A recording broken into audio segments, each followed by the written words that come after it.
Hello friends, स्वागत है आप सभी का मेरे इस यूट्यूब चैनल में जिसका नाम है आर्यन फन क्लब। तो आपने अभी तक चैनल को सब्सक्राइब नहीं किया तो जल्दी से कर लीजिए तो सब्सक्राइब, क्योंकि आपको इस चैनल पर मिलने वाली है इंग्लिश लेक्चर्स की वीडियो। जी हाँ दोस्तों, तो आज की हमारी इस वीडियो में लेक्चर जो ग्रामर का स्टार्ट करेंगे वो हम स्टार्ट करेंगे सेंटेंसेस के ऊपर। जी हाँ दोस्तों, तो आज का हमारा टॉपिक है सेंटेंसेस। सेंटेंस क्या होते हैं? वाक्य। इनको हिंदी में हम कहते हैं वाक्य, पर एक्चुअल में वाक्य होता क्या है? देखिए, डेफिनेशन से समझते हैं पहले। A group of words that make a complete sense is called sentence.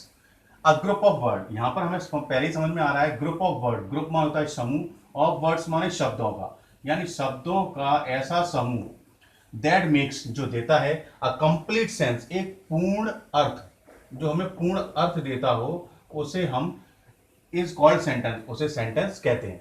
अब ग्रुप ऑफ वर्ड्स का मतलब दोस्तों आप लोग जानते हो, जैसे कि लेटर्स से मिलकर के वर्ड्स बनता है और वर्ड्स से मिलकर के यहां पर हम बोल रहे हैं सेंटेंस बनता है। तो सेंटेंस बन रहा है लेकिन वो कंप्लीट अर्थ भी अपना देना चाहिए। जैसे कि एग्जांपल से समझे, Ram a boy good is. अब यहां पर देखना, 1 2 3 4 5 ये वर्ड्स दिए हुए हैं, इनका ग्रुप्स हो गया। तो ग्रुप हो गया, तो यहां पर भी ये सेंटेंस तो बना रहा है लेकिन एक सेंस नहीं दे रहा, तो इसको हम सेंटेंस नहीं कहेंगे। क्यों? क्योंकि इससे हमें कंप्लीट सेंटेंस की या कंप्लीट सेंस हमारे पास निकल के नहीं आ रहा है, तो इसलिए ये सेंटेंस नहीं होगा।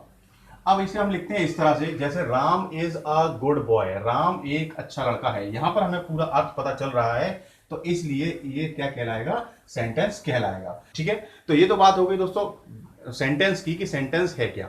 अब इसी तरह से आगे चलें, तो sentences are divided into 4 parts on the basis of construction, यानी रचना के आधार पर, बनाने के आधार पर, बनावट के आधार पर जो हमारे सेंटेंसेस है वो 4 पार्ट्स में डिवाइड किए गए, 4 भागों में डिवाइड किए गए। पहला है असर्टिव और डिक्लेरेटिव सेंटेंस। असर्टिव और डिक्लेरेटिव, ठीक है, जिसको हम हिंदी में स्वीकारात्मक या कथात्मक वाक्य कहते हैं। दूसरा है इंपेरेटिव सेंटेंस। इंपेरेटिव सेंटेंस को हिंदी में बोलते हैं आज्ञा सूचक। तीसरा है इंटेरोगेटिव सेंटेंसेस, यानी कि प्रश्नवाचक वाक्य, जिनसे हम प्रश्न पूछते हैं।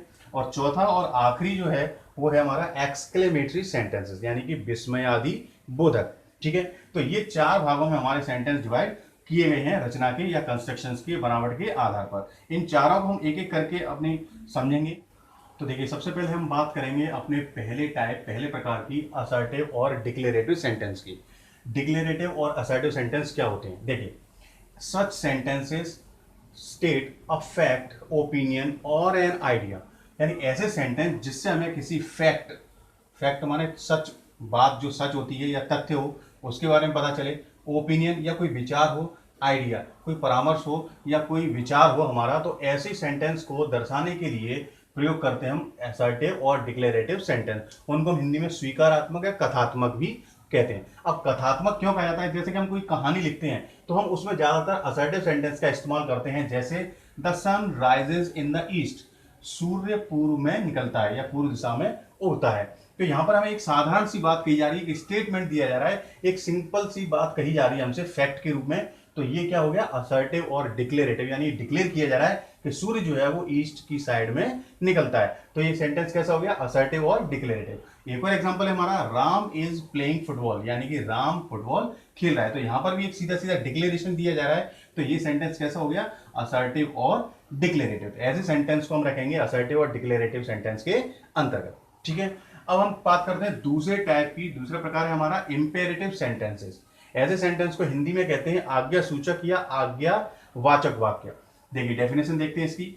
सच sentences show any command, advice, permission और रिक्वेस्ट। ऐसे सेंटेंस जिससे हमें किसी कमांड यानी कि आज्ञा, एडवाइस यानी कि सलाह, या फिर परमिशन अनुमति, किसी को अनुमति देना, या फिर रिक्वेस्ट यानी कि प्रार्थना की जाए, ऐसे सेंटेंस को हम कहते हैं इंपेरेटिव सेंटेंस। ठीक है, इंपेरेटिव सेंटेंस के अंतर्गत कमांड यानी आज्ञा, एडवाइस यानी सलाह, परमिशन यानी कि अनुमति और रिक्वेस्ट यानी कि प्रार्थना जैसे सेंटेंस को शामिल किया गया है। एग्जांपल की जैसे समझते हैं, डोंट मेक अ नॉइज। यहां पर कहा जा रहा है डोंट मेक अ नॉइज, यानी कि शोर मत करो। तो यहां पर क्या हो रहा है? आज्ञा दी जा रही है, कमांड दी जा रही है यहां पर। ऐसे दूसरा सेंटेंस हमारा open the door. Open the door में क्या कहा जा रहा है? दरवाजा खोलिए। तो यहां पर भी क्या हो गया? आज्ञा दी जा रही है, कमांड है ये भी, तो ऐसे सेंटेंस हम कहाँ में रखेंगे, इंपेरेटिव सेंटेंस में। ठीक है, तीसरा हमारा एग्जांपल है you should come on time. You should come, तुम्हें आना चाहिए, ऑन टाइम माने समय पर। तो यहां पर क्या हो रहा है, सलाह दी जा रही है, एडवाइस दी जा रही है कि तुम्हें ये काम समय पर करना चाहिए या समय पर आना चाहिए। तो ऐसे सेंटेंस क्या होंगे, इंपेरेटिव सेंटेंस कहलाएंगे, और इसके अंतर्गत दी जा रही है हमें सलाह। अगला हमारा एग्जांपल है लेट मी गो होम, मुझे घर जाने दो। यहां पर हम रिक्वेस्ट कर रहे हैं, प्रार्थना कर रहे हैं कि मुझे अब घर जाने दो, तो इसमें क्या हो गया, रिक्वेस्ट हो गई। अगला वाला सेंटेंस हमारा है प्लीज हेल्प मी, कृपया मेरी मदद कीजिए, प्लीज मेरी मदद करो। तो इस सेंटेंस में भी हमें प्रार्थना की जा रही है। तो ऐसे सारे सेंटेंस जिनमें प्रार्थना, आज्ञा, सलाह या फिर अनुमति दी जाए, तो ऐसे सारे सेंटेंस को हम रखेंगे इंपेरेटिव सेंटेंस के अंदर। ठीक है, अब हम बात करेंगे अपने तीसरे प्रकार इंटेरोगेटिव सेंटेंस की। या दोस्तों, इंटेरोगेटिव सेंटेंस क्या होते हैं, इनको हिंदी में कहते हैं प्रश्नवाचक वाक्य। Such sentences are used to show any question, यानी ऐसे सेंटेंस जिससे हमें किसी भी प्रश्न का पता चलता हो, या ऐसे सेंटेंस जिससे किसी प्रश्न को पूछा जाए, तो ऐसे सेंटेंस कहलाते हैं इंटेरोगेटिव सेंटेंस। जैसे कि will you go to Agra, will you go, क्या तुम जाओगे, टू आगरा माने आगरा, क्या आप आगरा जाएंगे या तुम आगरा जाओगे।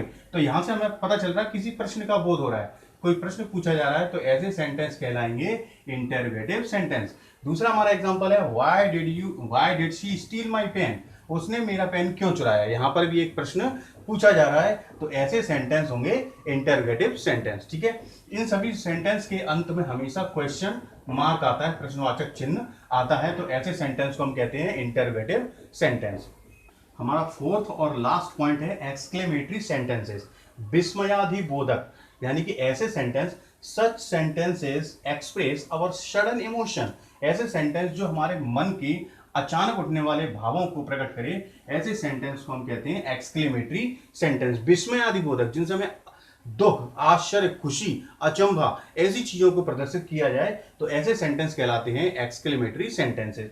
ऐसे सेंटेंसेस के एंड में हमेशा ये विस्मय बोधक चिन्ह, जिसको हम कहते हैं एक्सक्लेमेटरी साइन, ये लगा होता है। आप इसको पूर्णविराम, हिंदी वाला पूर्णविराम लगा करके नीचे बिंदी लगा करके बनाते हैं। ठीक है, एग्जाम्पल के द्वारा समझें, वाह व्हाट अ ब्यूटीफुल प्लेस, वाह कितना अच्छा सुंदर स्थान है। तो यहाँ पर वाव जो शब्द है वो हमारी खुशी, आश्चर्य को बता रहा है, और एंड में हमने क्या प्रयोग किया, एक्सक्लेमेशन साइन। ठीक है, दूसरा हमारा एग्जांपल है oh my God he is dead, यहां पर हम दुख प्रकट कर रहे हैं, oh my God he is dead, वह मर गया, उसकी मृत्यु हो गई। तो यहां पर भी सेंटेंस में क्या हो रहा है, एक्सक्लेमेशन, यानी कि हमारी मन के अचानक उठने वाले भावों को प्रकट किया जा रहा है, तो ऐसे सेंटेंस कहलाते हैं एक्सक्लेमेटरी सेंटेंस। तीसरा और आखिरी एग्जांपल है हमारा हाउ सैड, यहां पर हम दुख प्रकट कर रहे हैं, कितने दुख की बात है, यहां पर भी हमने एक्सक्लेमेशन साइन प्रयोग किया। तो ऐसे सारे सेंटेंस जिसमें हमारे मन के उठने वाले दुख, आश्चर्य, खुशी, अचंभा, इन सभी विचारों को या भावों को प्रकट करे, ऐसे सेंटेंस कहलाते हैं एक्सक्लेमेटरी सेंटेंस। तो ये थे हमारे चारों सेंटेंस जो रचना के आधार पर थे। अब मैं आपको बताऊंगा कि जो इंटरोगेटिव सेंटेंस है और जो हमारा असर्टिव सेंटेंस था, वो भी प्रयोग के आधार पर आगे बटा हुआ होता है। तो हम बात करते हैं पहले अपने जो असर्टिव सेंटेंस था उसके बारे में। देखिए, हमारे जो असर्टिव सेंटेंस होते हैं वो दो भागों में बटे होते हैं।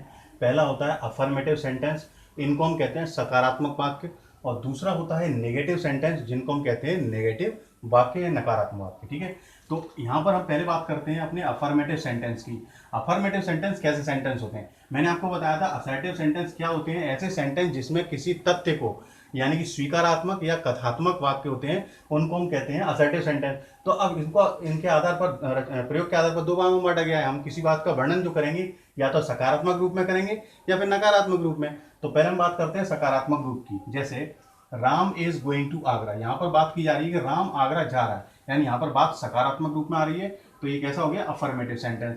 इसी तरह से Sita was watching TV, Sita TV देख रही थी, तो यहाँ पर भी सकारात्मक रूप कहा जा रहा है, तो ये सेंटेंस कैसा हो गया, अफर्मेटिव सेंटेंस। ठीक है, दूसरा है हमारा नेगेटिव सेंटेंस। नेगेटिव सेंटेंस में हम नकारात्मक तथ्य को दर्शाएंगे, जैसे कि Ram is not reading a book, Ram किताब नहीं पढ़ रहा है। यहाँ पर नकारात्मक चीज बताई जा रही है, यानी कि किताब नहीं पढ़ रहा है, तो नहीं पढ़ रहा माने नकारात्मक हो गया। यहाँ पर नॉट का प्रयोग किया जाएगा नकारात्मकता के लिए। ठीक है, तो ये सेंटेंस कैसा हो गया, नेगेटिव हो गया। इसी तरह से नीचे है Radha will not cook food, Radha खाना नहीं पकाएगी। तो यहाँ पर भी बात नकारात्मक यानी नेगेटिव फॉर्म में है, तो ये सेंटेंस कैसे हो गई, नेगेटिव सेंटेंस। ठीक है, तो इस तरह से हमारा जो असर्टिव और डिक्लेरेटिव सेंटेंस है वो दो भागों में बटा होता है। पहला है अफर्मेटिव सेंटेंस और दूसरा है नेगेटिव सेंटेंस।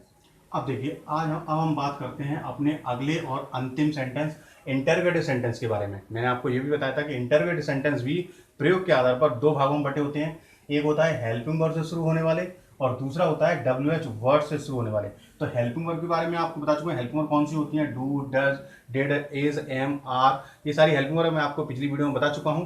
और WH वर्ड्स के बारे में भी मैंने आपको बताया था कि जिन सेंटेंस शब्दों की स्टार्टिंग जो है WH वर्ड से होती है, WH से स्टार्ट होती है, उनको हम कहते हैं WH वर्ड। तो पहले हम बात करते हैं ऐसे सेंटेंस की जो हेल्पिंग वर्ब से शुरू होते हैं। ये सेंटेंस भी दो प्रकार के होते हैं, हाँ और नहीं में। जैसे डू यू स्पीक इंग्लिश, क्या आप इंग्लिश बोलते हैं। यहाँ पर हम पूछ रहे हैं, हाँ में पूछ रहे हैं कि क्या आप अंग्रेजी बोलते हैं। तो यहाँ पर अंत में प्रश्नवाचक चिन्ह दिया हुआ है, इसलिए सेंटेंस हो गया इंटरोगेटिव और हेल्पिंग वर्ब से शुरू हो रहा है, इसलिए ये हेल्पिंग वर्ब से शुरू होने वाले सेंटेंस बन गए। इनको हम कहते हैं इंटरोगेटिव सेंटेंस।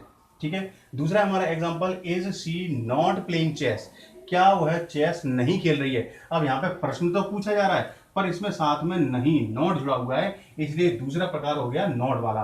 तो ये सेंटेंस कैसा हो गया, इंटरोगेटिव नेगेटिव हो गया, क्योंकि हेल्पिंग वर्ब से शुरू हो रहा है पर इसमें बीच में दिया हुआ है नॉट, इसलिए ये सेंटेंस हो गया अपना हेल्पिंग वर्ब से शुरू होने वाला इंटरोगेटिव नेगेटिव सेंटेंस। ठीक है, अब हम बात करते हैं WH वर्ड से शुरू होने वाले सेंटेंस की। तो इसमें भी दो प्रकार हैं, हाँ और नहीं में। पहला है वेयर डू यू लिव, आप कहाँ पर रहते हो। यहाँ पर हम हाँ में पूछ रहे हैं आप कहाँ पर रहते हैं, तो यहाँ पर स्टार्टिंग में देखो हमें कोई क्वेश्चन वर्ड, इसलिए कैसा हो गया, इंटरोगेटिव हो गया। लेकिन ये हो गया डबल इंटरोगेटिव सेंटेंस, इनको हम कहते हैं डबल इंटरोगेटिव सेंटेंस। और अगला और लास्ट हमारा सेंटेंस है, why did she not return my pen, why did she not, उसने क्यों नहीं, रिटर्न माने लौटाया, माई पेन माने मेरा पेन, उसने मेरा पेन क्यों नहीं लौटाया। यहाँ पर प्रश्न तो पूछा जा रहा है पर उसमें नॉट भी दिया हुआ है।